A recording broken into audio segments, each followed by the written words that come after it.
sois ton milliardaire là. Personne ne se suffit dans ce monde où on est.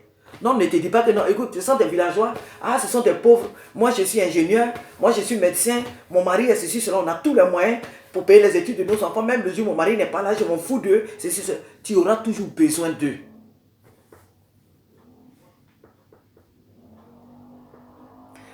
Ce qu'un homme aura sémé, il le moissonnera. Ta belle famille, il faut t'en occuper. Vous, nos jeunes sœurs, là, vous, nos jeunes sœurs, qui êtes dans l'âge de 20 à 30 ans, là, vous, nos jeunes sœurs, que ce soit ici en Europe comme en Afrique, là. Avant de vous marier, là, vos mamans ne vous ont pas dit comment il faut, quelles sont les relations que vous devez avoir avec vos belles familles. On ne vous a pas appris ça. Vous n'avez pas appris comment tenir un foyer. Le foyer, là, ce n'est pas seulement laver les habits, essuyer la maison, essuyer les meubles, préparer la nourriture. La famille, quand on parle de la famille, elle englobe toute la famille élargie. Toute la famille élargie. Les beaux-parents, les beaux-frères, les belles-sœurs. Toi, tes parents, tout. Tu dois faire de sorte à ce que ton mari soit en de bons termes avec toi, tes parents. De même que toi, la femme, là, tu dois faire de sorte à ce que ton mari soit dans de bons termes, en de bons termes avec sa propre famille. Ce n'est pas à toi de venir s'aimer les conflits. Des fois même, vous avez des enfants avec vos maris et vous refusez même que les belles mamans voient leurs enfants, leurs petits-enfants. Sous prétexte que la belle-mère est sorcière. C'est malheureux. Vous refusez des fois même que les belles mamans voient leurs petits-enfants. Les beaux-parents voient leurs petits-enfants. Vous qui vous dites chrétienne. L'homme que tu as épousé là, le jeune homme que tu as épousé là, il a une mère. Il a un père. Il n'est pas tombé du ciel. Et même je disais hier que même quand l'homme là tombe du ciel là, au ciel là-bas, là, il y a quelqu'un qui l'a créé là-bas, c'est pourquoi il est venu sur la terre.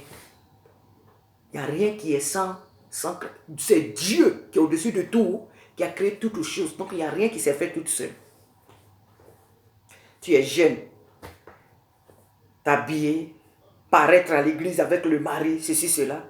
Tu ne sais même pas comment vivent les parents de cet homme avec lequel tu vis là. Tu ne sais même pas comment ses parents vivent. On ne te demande pas de prendre ton argent pour aller donner à la belle famille. Mais pourquoi pas? Aide 5 euros pour dire que, écoute, aujourd'hui, ah, mon mari, si les parents, vous vivez dans le même pays, ou peut-être dans la même ville, ah, chérie, aujourd'hui, on va aller voir, on va aller passer un week-end chez tes parents. On va aller voir la belle maman. Quand tu arrives là, tu te mets à la cuisine, tu cocottes un petit truc. Tout juste pour que les parents soient contents de toi. Pour qu'ils te bénissent. Pour qu'ils soient contents de leur fils.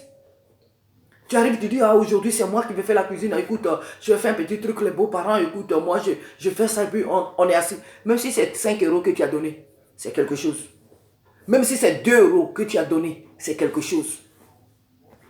Ça fait combien de temps que tu n'as pas vu ta belle famille? Ça fait combien de temps que tu n'es pas allé rendre visite à ta belle-mère, l'homme avec lequel tu vis là? Ça fait combien de temps que tu n'as pas vu sa mère, son père? Ça fait combien de temps que tu n'es même pas allé chez ses parents? Ça fait combien de temps? Ça fait combien de temps? Ce n'est pas vous qui avez créé le monde. Hein? Salomon pouvait dire, il n'y a rien de nouveau sous le ciel.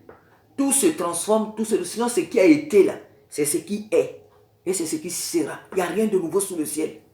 Donc, il ne faut pas penser que vous êtes jeune. Donc, oui, ça, c'est l'attitude des mamans d'Afrique. Ah, ça, c'est l'attitude des vieux. Donc, nous, on ne peut pas faire ça. Ah, aujourd'hui, ah, mais vous voyez le monde là autrement. Ah, les choses maintenant. Non, on a l'air de la technologie. Hein. Ah, aujourd'hui, c'est cela. Ça, c'est une folie. C'est ce qu'on appelle la folie. Quand on est venu dans le monde pour ne pas vivre longtemps là, c'est comme ça on se comporte.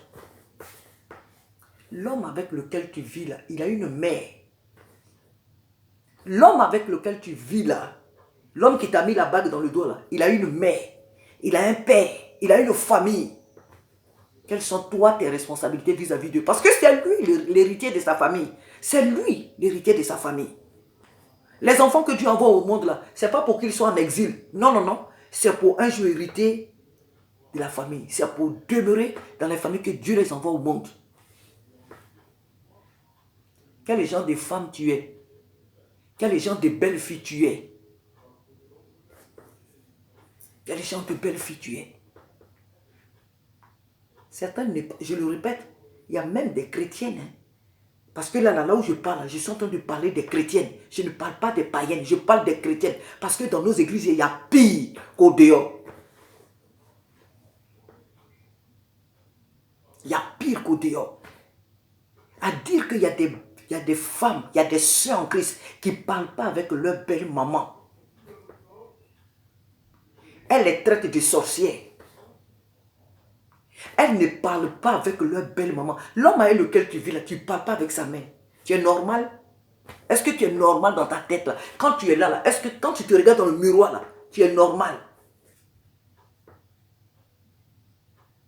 Si toi ça te fait du bien de ne pas parler avec ta propre mère,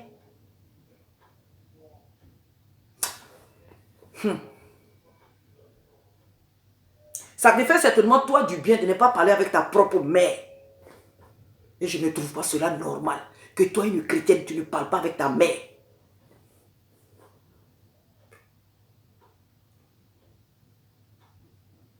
Quelle est l'éducation que tu as reçue de tes parents? Avant que tu n'ailles te marier, là, quels sont les conseils que tu as reçus de ta mère, de tes parents? Quels sont les conseils que tu as reçus d'eux?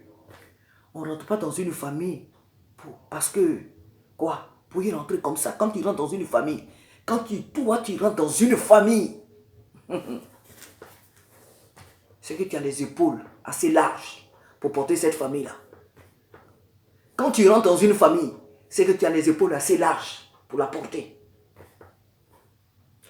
La Bible dit que la femme sage bâtit sa maison. Les censés la renversent de ses propres mains. Ta maison, là, ce n'est pas que toi et ton mari. C'est aussi ta belle famille. Ton beau-père, ta belle-mère. Ses frères, tes beaux-frères, tes belles-sœurs. C'est ça qui fait la famille. Ce n'est pas seulement ton mari et toi. Ah, la Bible dit l'homme quittera son père et sa mère et s'attachera à sa femme.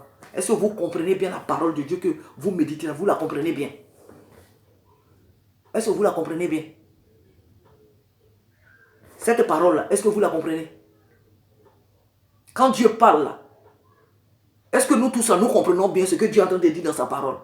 Quand on regarde bien normalement dans la parole de Dieu, dans la vie courante, dans la vie que nous menons, en réalité, est-ce que ce n'est pas la femme qui quitte ses parents? Normalement, c'est la femme qui quitte ses parents pour aller épouser un homme dans sa famille. C'est toujours la femme qui sort. Pourquoi la Bible dit l'homme quittera son père et sa mère? Ça veut dire tout simplement que l'homme désormais doit être responsable.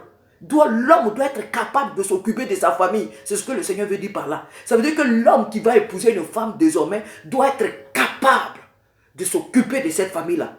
Doit être capable. Doit être responsable. Sur tous les plans, il doit être responsable. C'est ça qui dit. Sinon, la Bible ne dit pas. Quand un homme épouse une femme, c'est-à-dire il ne s'occupe plus de ses parents, il s'en fout de ses parents, il s'en fout de sa famille, il s'en fout du devenir de ses parents. Et puis lui, il a épousé sa femme et ses enfants, il n'y a que qui compte. Ce n'est pas ce que ça veut dire. Ce n'est pas ce que cela veut dire.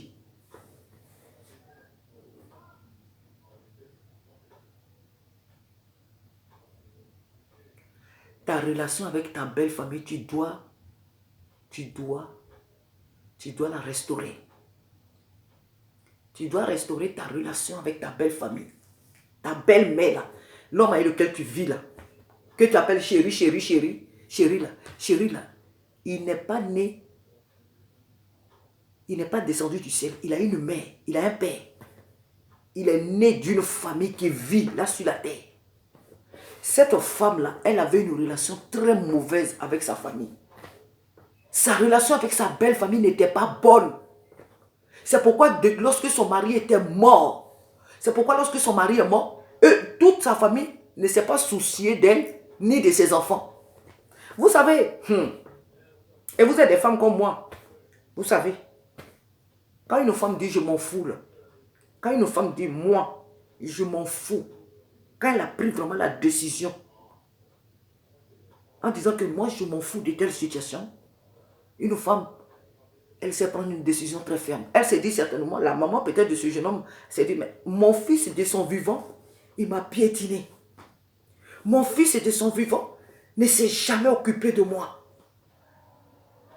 L'enfant que j'ai porté dans mon ventre, l'enfant que je me suis saint et j'ai mis à l'école, l'enfant dont je me suis occupé, le jour il s'est marié, il m'a oublié. Il n'avait que Dieu pour sa femme et ses enfants. Je vivais là à côté de lui, mais jamais il n'est allé dans sa plantation pour prendre une petite igname pour venir me donner. Jamais. Ne prendre que de l'eau pour dire maman, papa, tenez de l'eau à boire. Mon enfant, aujourd'hui, il n'est pas là.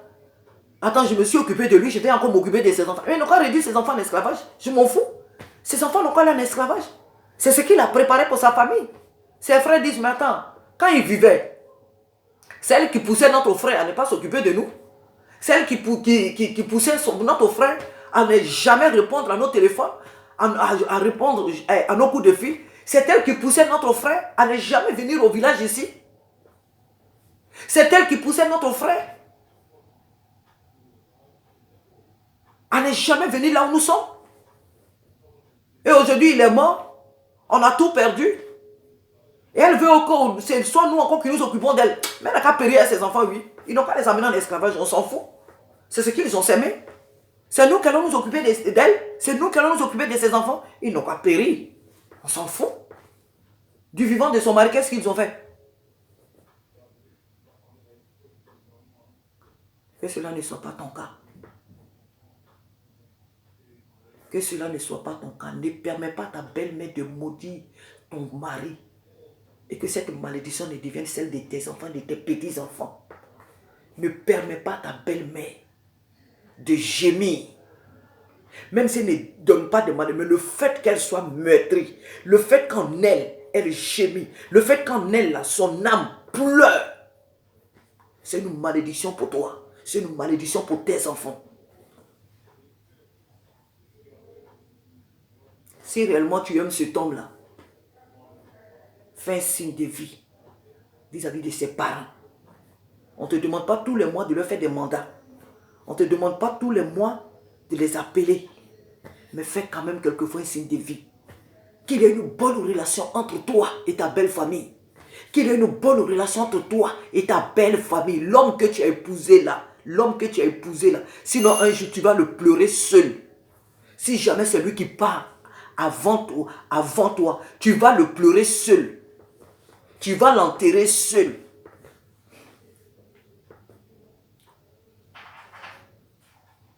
Quel que soit ce que ton mari te dit de ses parents, quel que soit ce que ton mari te dit de ses parents, quel que soit ce qu'il te dit de ses parents, ma mère est ceci, mon père avait fait ça, ma mère avait fait ça, mes frères avaient fait ça. Toi, sois capable de lui dire, mon mari, c'est vrai. Ne banalise pas aussi tout ce qu'il te dit, parce qu'il a eu mal. Mais ne dis pas non, écoute, de toute façon, ce que tu dis, tu as raison, on reste sur ce que toi tu as dit. Tu n'es pas une bonne femme, une chrétienne. C'est celle qui a l'intelligence de Dieu. Une chrétienne, c'est celle qui est capable d'amener la paix là où il y a le trouble. Une chrétienne, c'est celle qui est capable d'amener la lumière là où il y a les ténèbres. L'homme que tu as épousé là, je vais m'arrêter là. J'en ferai certainement une deuxième vidéo à ce propos. Je vais m'arrêter là. Ma soeur, l'homme avec lequel tu vis là, il a une mère, il a un père et il a une mère.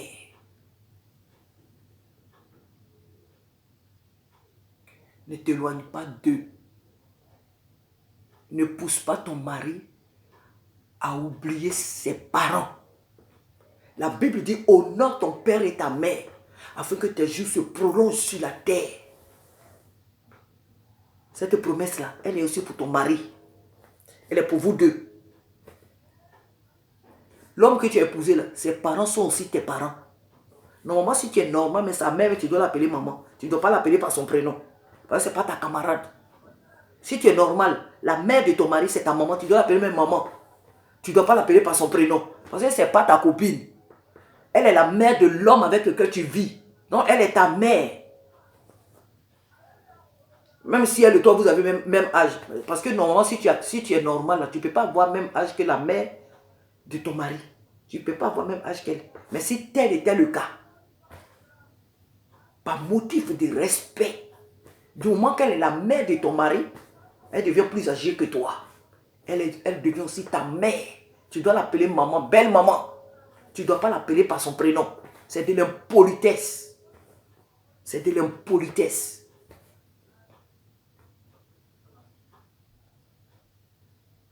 L'homme que tu as épousé, il ne faut pas l'éloigner de ses parents.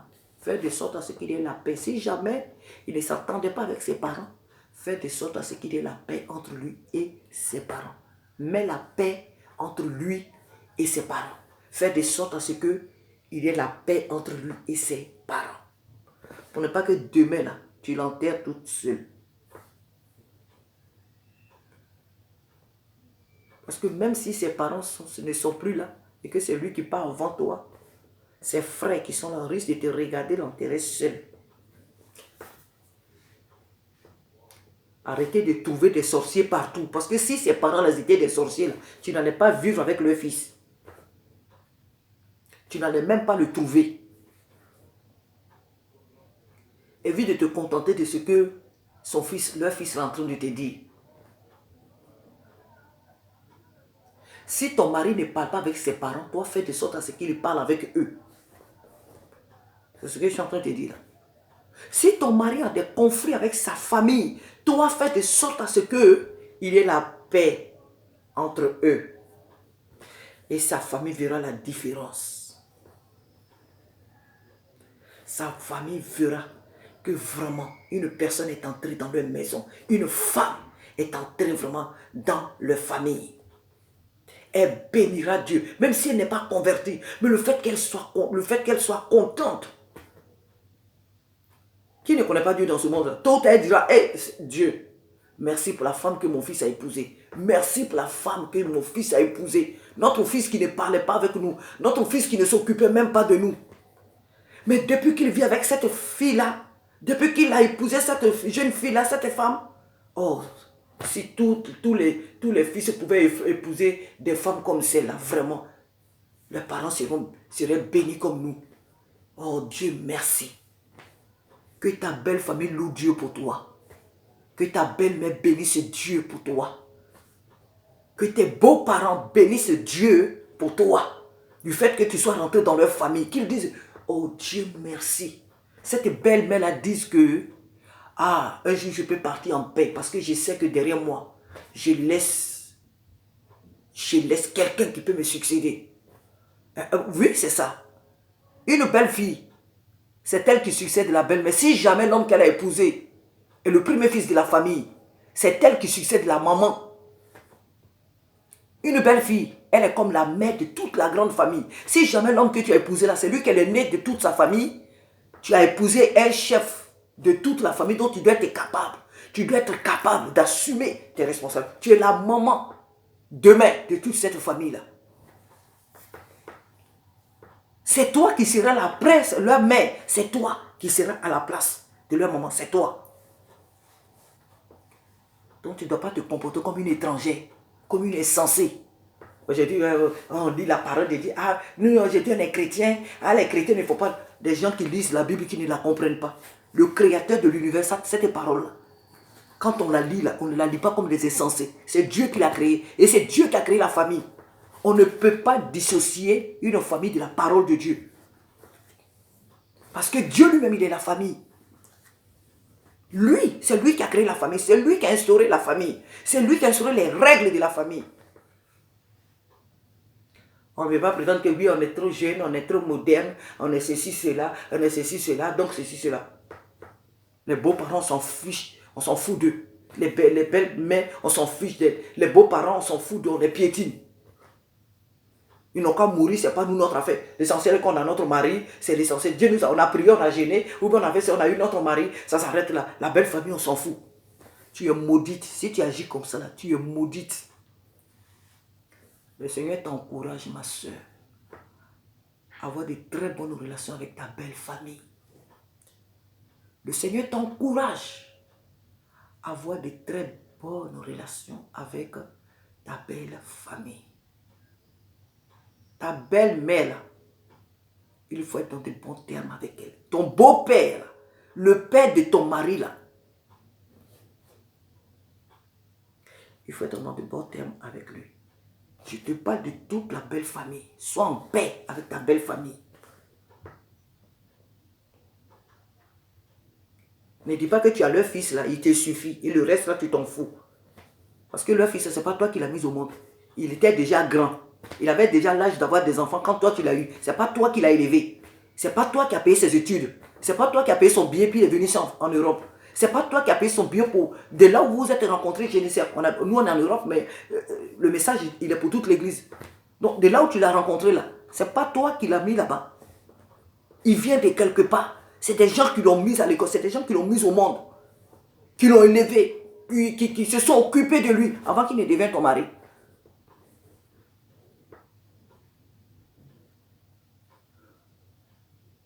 Sois en paix avec ta belle famille.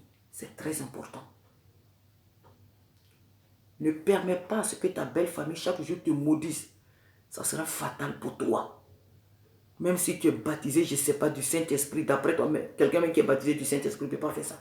Quelqu'un qui est rempli une femme qui est remplie du Saint-Esprit ne peut pas faire ça. Jamais. Donc je ne dirai même pas, je retire même ma parole. Mais je vais dire, si jamais tous les jours tu viens à l'église là, au moins tu t'assois sur les bancs, tu écoutes la parole de Dieu là. Sois en de bons termes avec ta belle famille.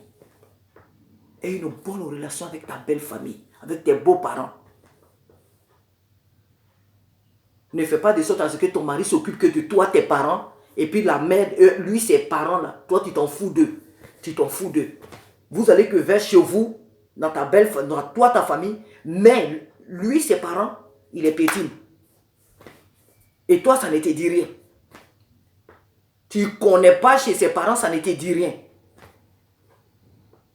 Une chrétienne ne réagit pas comme ça. Tu peux même aller en enfer à cause de ça. L'ingratitude, la méchanceté là. Il faut prêcher même à l'église. Il faut prêcher. Il faut bien prêcher l'évangile. Le Saint-Esprit n'a qu'à toucher les gens. Ils n'ont qu'à te délivrer, des guérisons, fais tout. Si tu as une mauvaise relation avec ta belle famille, cela peut te conduire en enfer. Si tu ne le savais pas, je t'informe. Tu peux aller en enfer si tu ne parles pas avec ta belle-mère. Si tu l'éloignes de ses petits-enfants sous prétexte qu'elle est sorcière. Si tu t'amuses à ce jeu-là. Si tu joues à ce jeu-là. Ma soeur, tu peux aller en enfer. Si tu dors en paix. Les choses mauvaises que nous faisons, puis nous sommes en paix là. Quand une personne fait de mauvaises choses, une chrétienne, elle sait que ce qu'elle fait là, c'est mauvais. Et puis elle est en paix. Ça ne lui dit rien là. C'est qu'elle est en danger. C'est que tu es en danger. Quand tu fais des mauvaises, quand tu as la paix dans les mauvaises choses que tu fais, c'est que tu es en danger. C'est pas parce que Dieu est avec toi. Quand tu lis la parole de Dieu, tu la lis là. Et puis tu fais des choses que le Seigneur ne te demande pas de faire, tu les fais. Et puis toi, tu es là tranquille, tu dors en paix, tu te réveilles en paix. Tu es en danger. Laisse-moi t'informer que tu es en danger. Tu vis avec un homme, tu ne parles pas avec ses parents. Vous vivez dans le même quartier. Tu ne mets jamais tes pieds chez eux pour savoir, ah, belle maman, ça va, beau papa, comment allez-vous? Ceci, cela. Tu ne leur rends jamais visite. Jamais. Tu n'as jamais pris toi tes 5 € pour dire que tu vas leur acheter un petit pack d'eau. Et puis ils vont boire. Tu n'as jamais incité ton mari à dire que, ah, ce week-end on ne travaille pas, allons-y, on va voir tes parents. Tu ne l'as jamais fait. Ou bien pour dire que, attends, cette année-là, on va en vacances. Et attends, c'est vrai qu'on ira après chez mes parents, mais cette année, c'est chez tes parents qu'on va. Moi, je vais chez tes parents. Il n'y a pas que mes parents. Moi, je vais cette année-là chez tes parents. Je vais passer une semaine, je vais passer deux semaines dans ma belle famille.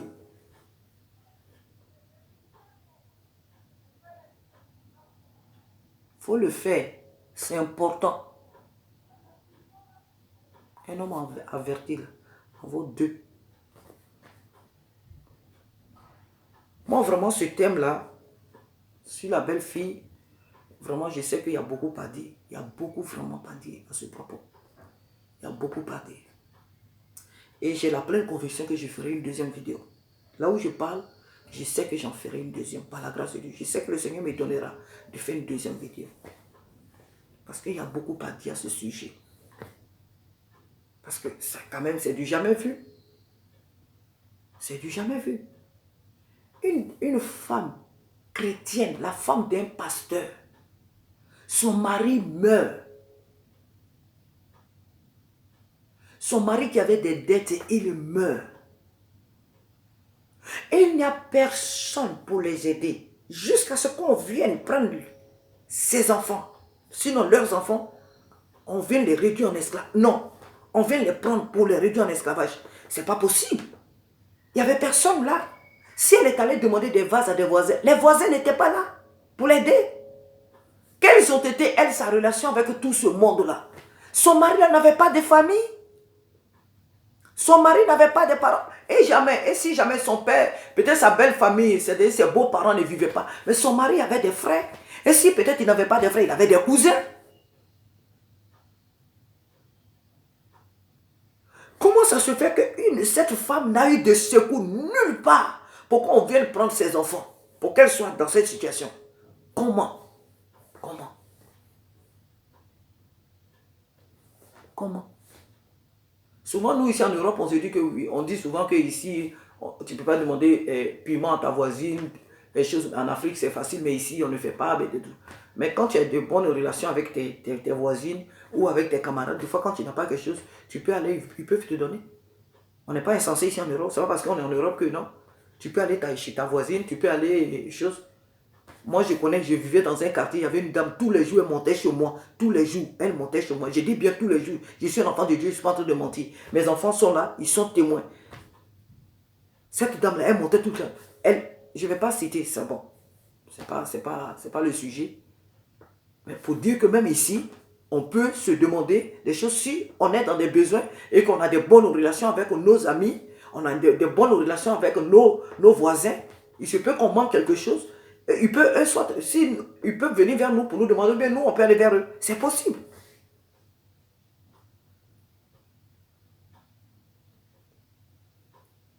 Ta belle famille, ton beau-père, tes beaux-parents, ma soeur en Christ, ma soeur en Christ, l'homme avec lequel tu vis là, il a une famille. Il a des parents.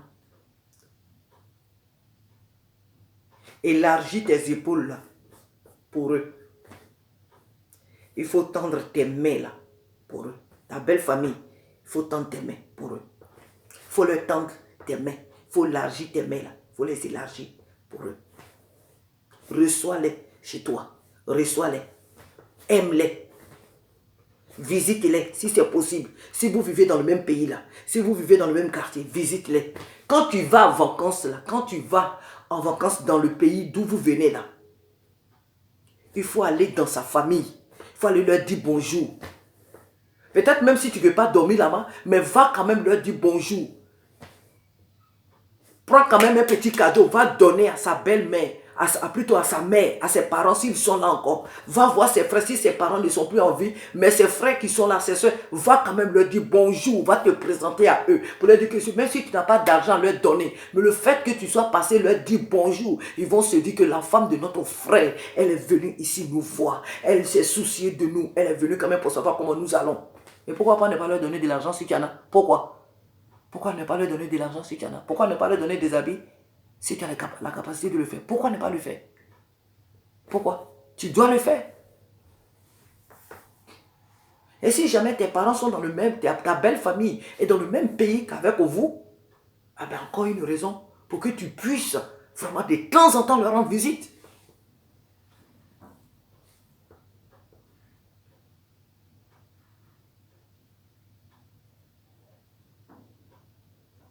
L'homme que tu as épousé là, il a des parents. Alors occupe-toi d'eux aussi. L'homme avec lequel tu es dans ta maison là, l'homme auprès duquel tu es là, l'homme qui t'a mis la bague là, qui t'a mis cette bague là, il vient d'une famille. Et cette famille-là, elle n'a pas disparu de la terre, elle vit. Ne prends pas enfant des gens en otage. Il vient de quelque part. Occupe-toi aussi de ta belle famille. Aie une très bonne relation avec ta belle famille. Ne les abandonne pas. Ne les traite pas des sorciers ou des sorcières. S'ils sont des sorciers, toi, il faut prier pour eux pour qu'ils soient délivrés. Puisque tu es une chrétienne, prie pour eux pour qu'ils soient délivrés. Et une très bonne relation avec ta belle famille. N'éloigne pas les enfants que tu as eus avec ton époux là. Ne les éloigne pas de leurs grands-parents. Il ne faut pas éloigner les enfants de leurs grands-parents.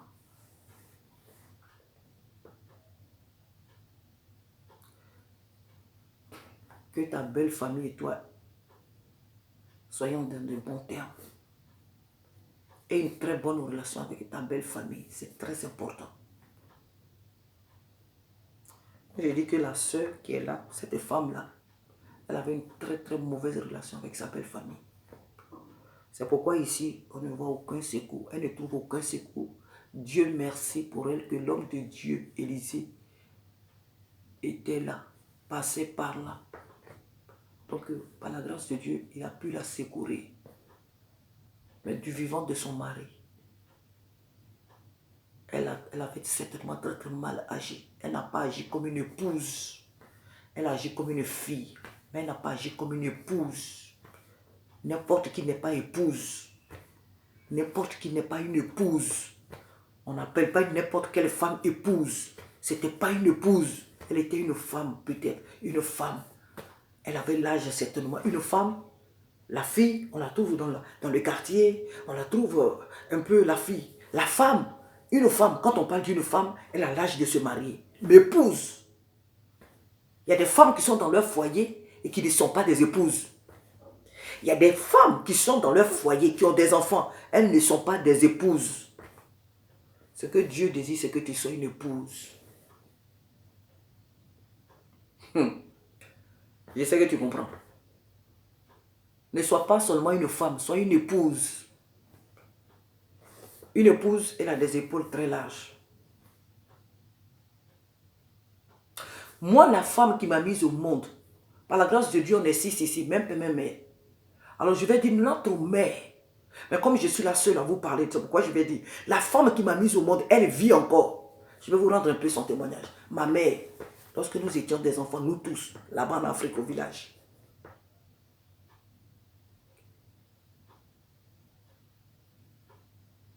La belle famille ne l'aimait pas du tout. Pourquoi? Sa belle famille ne l'aimait pas. Pourquoi? Parce qu'elle disait qu'elle faisait trop de filles. Pourquoi elle ne fait pas des garçons? Elle fait que des filles. Elle faisait que des filles. Elle fait que des filles. Notre mère, deux fois, elle vient d'accoucher comme ça. Elle vient d'accoucher. Elle a le bébé à la main. Et puis ses belles sœurs crient sur elle. Ah, qu'est-ce qu'elle a fait aujourd'hui encore, celle-là? Elle est venue pour perdre la famille. Ah, on dit qu'elle a eu une fille. Fille, qu'est-ce qu'on va faire avec une femme? Femme, c'est quoi? Pourquoi elle ne nous fait pas des héritiers? Elle ne fait que des filles dans cette famille. Notre mère, elle a eu 12 enfants. Moi, je suis 7e enfant. 12. Moi, je suis 7e. Elle a eu 8 filles et 4 garçons. Pourquoi elle ne fait pas beaucoup de garçons? Pourquoi elle ne fait pas de garçons? Elle fait que des filles. Parce qu'elle faisait pour elle, pour ses belles soeurs, pour sa belle famille, pour eux, comme elle faisait, elle a eu beaucoup de filles. Donc, elle n'était pas respectée. Notre mère n'était pas aimée.